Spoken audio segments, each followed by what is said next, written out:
नमस्कार. सरळ आणि सोपी भगवद्गीता या सिरीजच्या 23व्या भागात आपल्या सर्वांचं स्वागत. कर्मयोग म्हणजेच गीतेतला 3रा अध्याय हा आपण समजून घ्यायचा प्रयत्न करत आहोत. कधीकधी आपले काम आपल्याला अवघड किंवा कंटाळवाणे वाटू शकते आणि तसेच एखादे दुसऱ्याचे काम रोमांचक किंवा आनंद देणारे असे वाटू शकते. मग आपण आपले काम सोडून हे दुसऱ्यांचे काम करायचे का?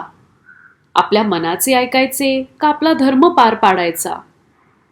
ह्या प्रश्नांची उत्तरे शोधूया आजच्या या भागात.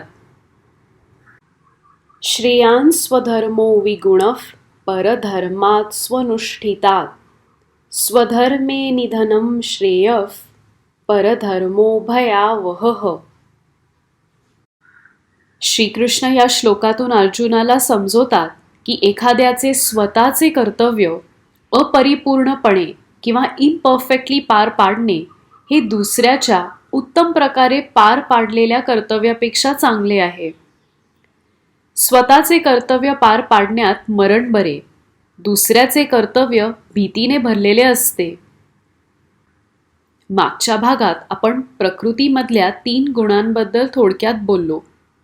ते म्हणजे सत्व, राजस आणि तमस गुण. हे गुण माणसाचा स्वभाव ठरवतात. आपल्या आजूबाजूचे नैसर्गिक गुणधर्म आणि ते आपण बदलू शकत नाही हे देखील बोललो. आपल्या आजूबाजूच्या घडणाऱ्या गोष्टींकडे बघितलं तर पॉझिटिव्ह आणि नेगेटिव्ह अशा दोन्ही प्रकारच्या कल्पना आपल्याला दिसतात. उदाहरणार्थ, जेव्हा मुसळधार पाऊस पडतो तेव्हा आपण आभारी असतो, कारण आता आपल्याकडे वर्षभर पाणी असेल आणि आपल्या शेतांना सुद्धा भरपूर पाणी पुरवठा मिळेल. पण मुसळधार पाऊस म्हटला की भीती पण वाटते. पूर आला तर काय?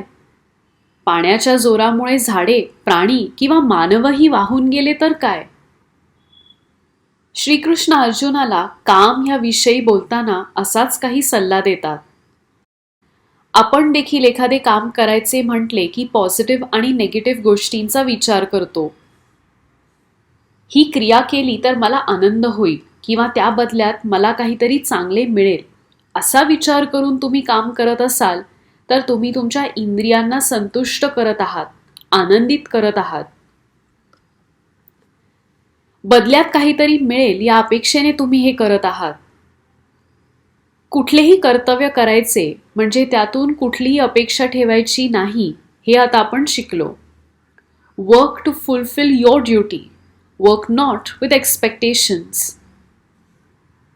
कार्याबद्दल असणारा राग, इच्छा, द्वेष, प्रेम किंवा अटॅचमेंट सुद्धा या भावनांमुळे आपण कधीकधी गोंधळल्यासारखे होतो. युद्धात भाग घेणे, एक योद्धा म्हणून सहभागी होणे हा अर्जुनाचा स्वधर्म होता. भीती आणि द्वेष या 2 भावनांमुळे तो त्याचे कर्तव्य सोडणार होता. पण हे केल्याने तो चुकला असता. श्रीकृष्ण अर्जुनाला समजवतात की आपले कर्तव्य पार पाडत असताना जरी ते अपरिपूर्ण किंवा इम्परफेक्ट झाले तरी काहीही हरकत नाही. कर्तव्य पार पाडणे हा आपला धर्म आहे. एखादे कर्तव्य भीती म्हणून सोडून देणे हे चुकीचे ठरेल.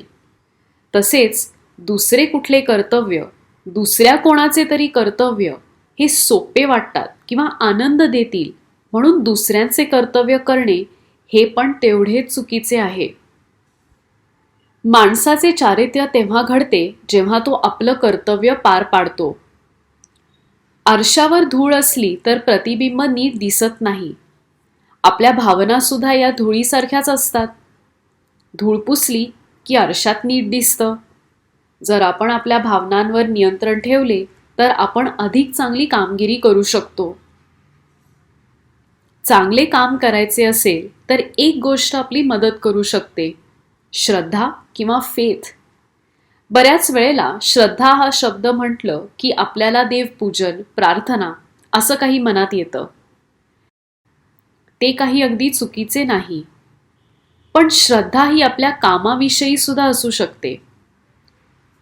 एखाद्या उपक्रमासाठी मन लावून काम करणे, कामात फोकस ठेवणे, योग्यतापूर्ण क्रिया करणे, हे सगळे म्हणजे कामाविषयी श्रद्धा. आगीचा चुकीचा वापर केला तर आपल्याला दुखापत होऊ शकते, पण हीच आग नीट वापरली तर उबदारपणा देते. आज आग आहे म्हणून आपण आपले जेवण बनवतो, गाड्या चालवू शकतो, आग प्रकाश देखील देते. आपल्या भावना या आगीसारख्या आहेत. या भावना तुम्हाला तुमच्या धर्मापासून दूर तर नेत नाहीयेत. तुम्ही काय निवडाल? अहंकार की श्रद्धा? अपेक्षा की अलिप्तपणा?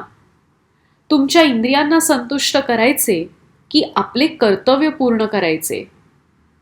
हे तुमच्या हातात आहे. भेटूया पुढच्या भागात. धन्यवाद.